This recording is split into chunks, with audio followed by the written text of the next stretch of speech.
Thank you for tuning in to All Things Real Estate. Once again, here are your hosts, Brad Avergon and Gary Kelley. Welcome back to the second half of All Things Real Estate. I am Gary Kelley, and that's Brad Avergon, and we are talking about if you have catastrophic damage in your house, what do you do?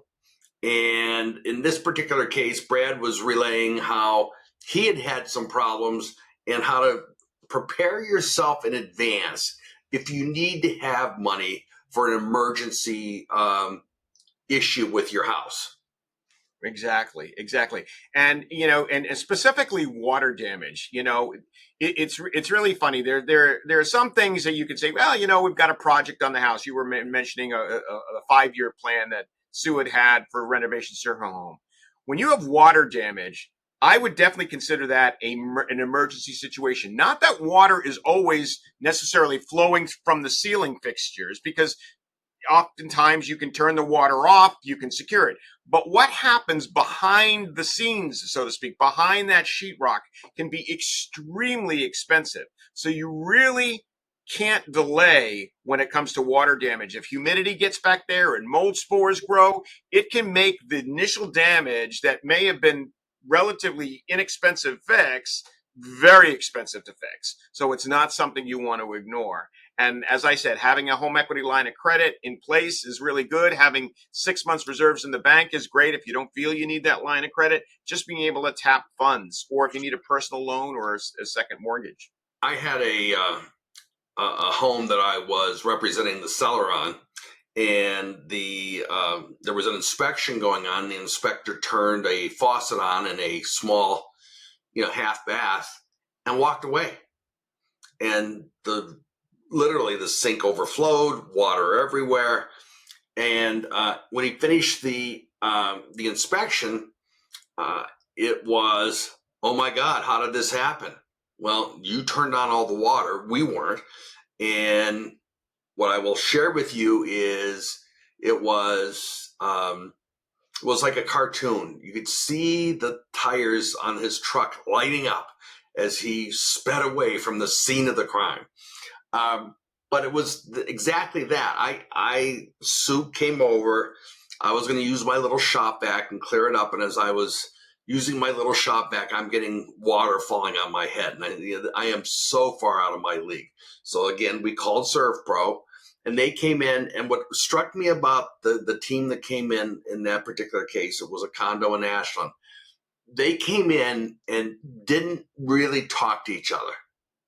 They went about their work. They knew how far up the wall they were going to cut out, what to do. They packaged everything up in plastic.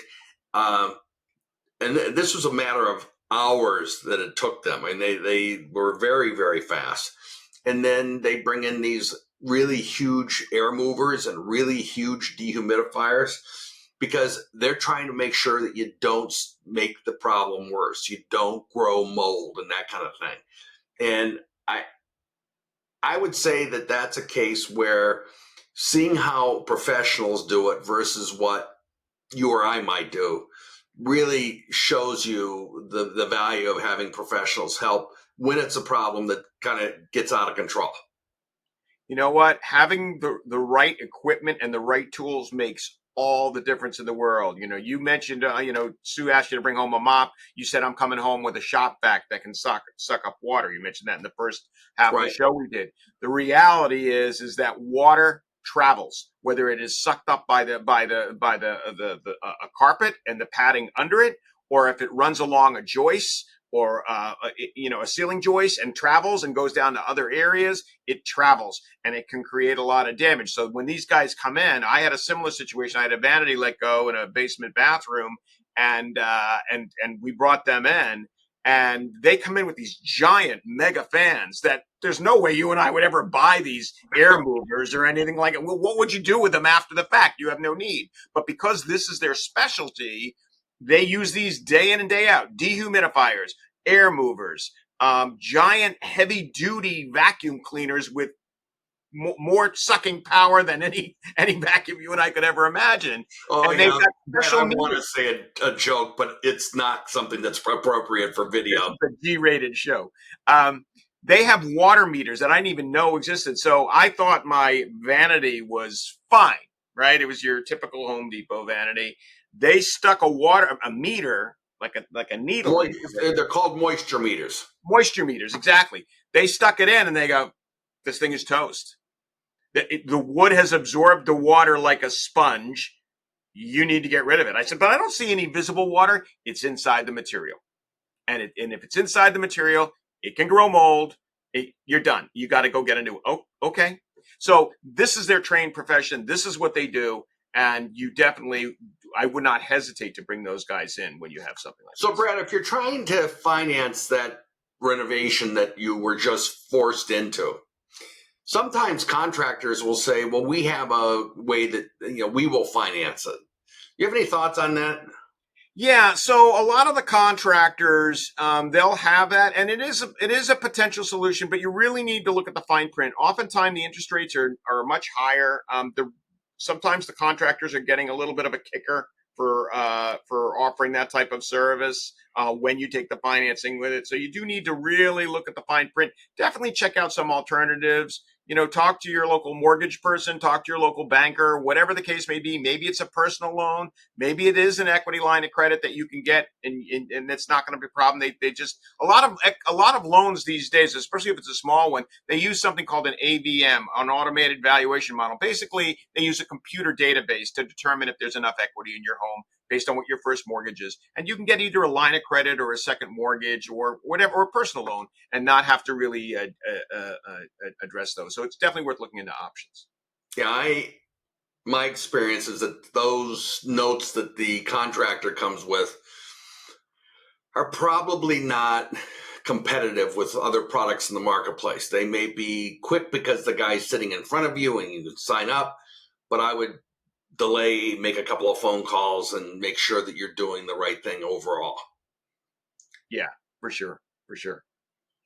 So, Brad, you go in and you've now decided that you're going to put in new vanities, new hardwood.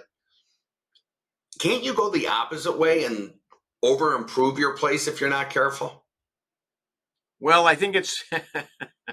I would say the answer is yes. You probably would be better at addressing over improving than I would. But I would say to you, having gone through this, it's certainly when you're ripping everything out.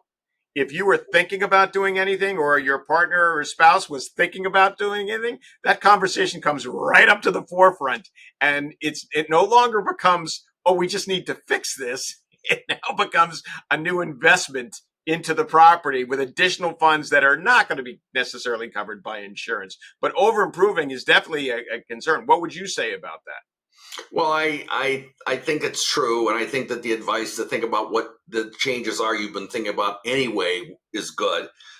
At the risk of making it sound like I'm into full whole home remodels, one of the things that struck me when Sue found a contractor, key words there, Sue had to find the contractor to do the work in the house. The contractor wanted to come in and do the work. Now, what do I mean by that? I don't think that she was attempting to take advantage of Sue by any stretch. But when you have a crew of people in a house doing all the things that need to be done, it's far more affordable to reconfigure a bathroom at that point than it is to do that as a separate project later. So I think that there has to be, if you have a contractor that you trust and a contractor you value, having that discussion about, okay, I've been thinking about this for a while. I think that this is something I'd like to do. Let's put this onto the table now for conversation. And again, it may not be things that you had planned on doing in the short term, but it may be the most cost-effective, efficient, less disruptive time to do it. I remember distinctly the contractor that Sue found. She removed the toilets from both bathrooms in the house, whether they were impacted or not.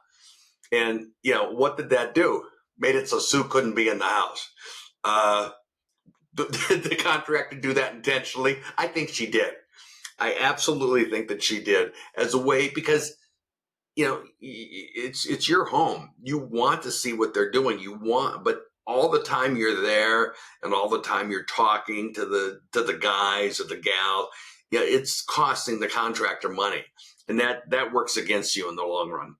It does, but you do bring up a very, very key point. Now, in Sue's particular case, this happened to be a second home for Sue, and so she had another home to live in. But one of the things that you really need to be concerned about is when a contractor is going to be coming in and they're going to be fixing the problem or possibly doing some additional work, renovating the property, you do need to be concerned of, well, how is this going to affect my living? Having made the mistake of renovating a property while living inside of it, even though we had access to a bathroom that worked, it is not an easy thing, and it was very challenging at times. We had no kitchen. The bathrooms were down to one. So it's not easy, and you've got dust in the air. So if you have any respiratory issues, it can be a real problem. If you have children, contractors are not known for picking up every nail that they put down when they're doing that. You have to be diligent, or if you have pets. So you really have to think about it before you just jump into something like that, and maybe make some alternative living arrangements for a short period of time if you need to. If you had the same problem happen again, you'd move out of your house? If I had the same situation, I would not have lived here. I don't think at that time. That was a mistake. That I would have. I don't know. The move out is too strong a word, but I would have arranged during that time to not be living in the house. It was not good. Right. I get it. So, Brad, if someone wants to talk about this kind of topic, how would they reach you? Best way to reach me, Gary, is via my cell phone, which is 978-375-5531, or they can reach me at brad@bradavergon.com. And Gary, how do they reach you? I'm Gary Kelley. I'm with Cassidy Realty Group. I can be reached at 508-733-6005 or Gary@movewithgary.com. Sue is Sue@movewithgary.com or movewithgk.com. If someone wants to talk to Sue about her personal experiences, because I'm presenting one, her experience was, I'm sure, a little bit different because it was her house. And the contract, the interesting thing on this one is the contractors I had originally found, okay, would only talk to me and would not talk to Sue. And Sue, frankly, is the owner of the house. That was kind of uncool. So Sue put something up on community Facebook group, which the guys saw. They immediately let us go, and Sue found this other contractor that it was love at first sight. Hey, one more comment before we let our viewers go, which is insurance of contractors. You brought up the case with the home inspector that left the water running, created damage, and then took off like lightning. Make sure that any contractors that you're working with have liability insurance. If they make a problem, if they pierce a pipe, if they leave the water running, whatever the case may be, you want to make sure that they're insured to cover any damage that they may cause. Good point. All right, Brad, thank you. We'll see you again. All right. Take care. Bye. Once again, thank you for watching All Things Real Estate. If you have any questions, feel free to reach out to Brad or Gary.